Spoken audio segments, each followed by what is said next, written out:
5 things I've learned from camping at RV parks.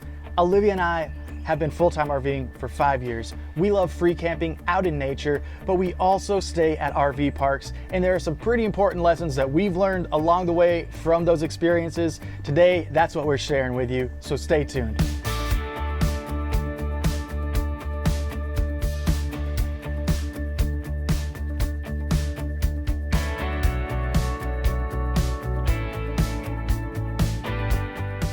Welcome back to the channel. Thank you for being here today. Let's get into the lessons we learned from camping at RV parks. Lesson number 1, and probably the harshest one to learn out of the gate, is that RV parks are expensive. When Olivia and I first started RVing 5 years ago, we had no previous RV experience. That means we did not understand that RV parks actually cost a lot of money. I thought since we owned an RV, all we're doing is parking somewhere, maybe we'll pay 15, 20 bucks a night. That can be true at a state park occasionally, but if you're staying at an RV park, chances are you're paying 40 to 60 bucks a night. We've paid over 100 bucks a night sometimes. So RV parks are not inexpensive. They are actually quite expensive if you plan on full-time RVing, or even if you're just taking a vacation and staying in a prime spot. If you don't have much experience right now with RVing and you want to get into it, keep in mind that RV parks aren't going to be cheap. Do a little front-end research so you can either bake that into your budget or you can take advantage of free camping. That is what we like to do. The number 2 lesson is that space at RV parks is pretty tight. RV parks, unlike state parks or national parks, are in it to make money. So they're gonna pack in the sites like sardines. It's so rare that we get to an RV park and check in and the sites are actually spacious.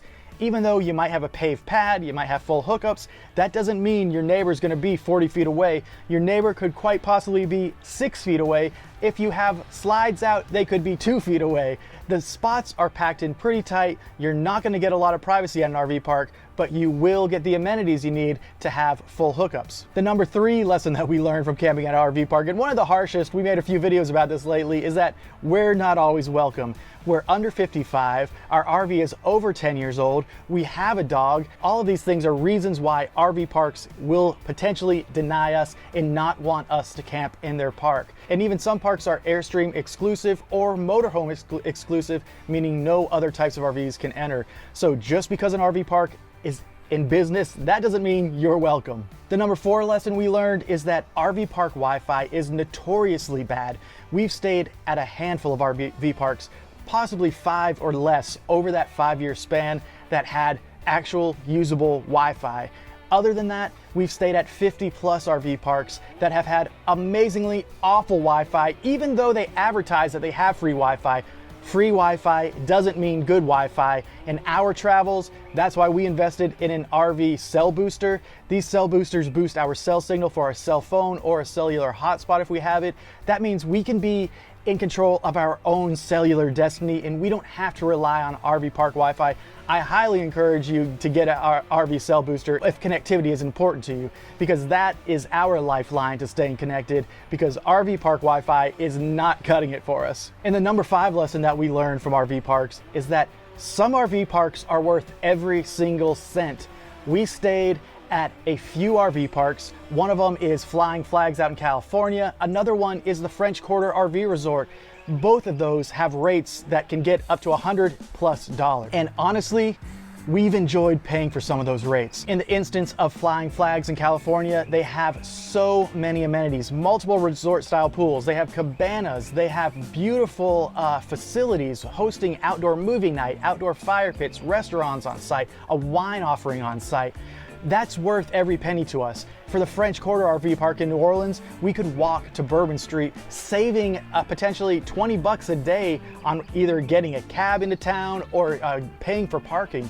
So the costs can break even, and the walking distance really played to our advantage because we love walking. It was 2 blocks to get to the French Quarter. We could do everything we wanted to, walk back. It was well lit and safe.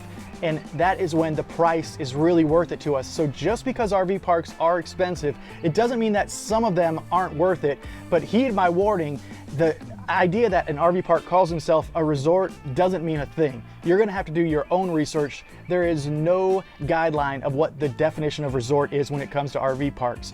So many RV parks just use it in their title to get more business and don't provide any extra amenities, so don't let the resort title fool you. Those are the 5 lessons we learned. Let us know some of the lessons that you've learned with RV parks, and remember to sign up for the RV Masterclass giveaway to learn Boondocking 101, RV Buyers Bootcamp, and preparing to full-time RV. If you want to try out some free camping, 20 best free campsites in America, right there. Check them out. We'll see you next time. Later on.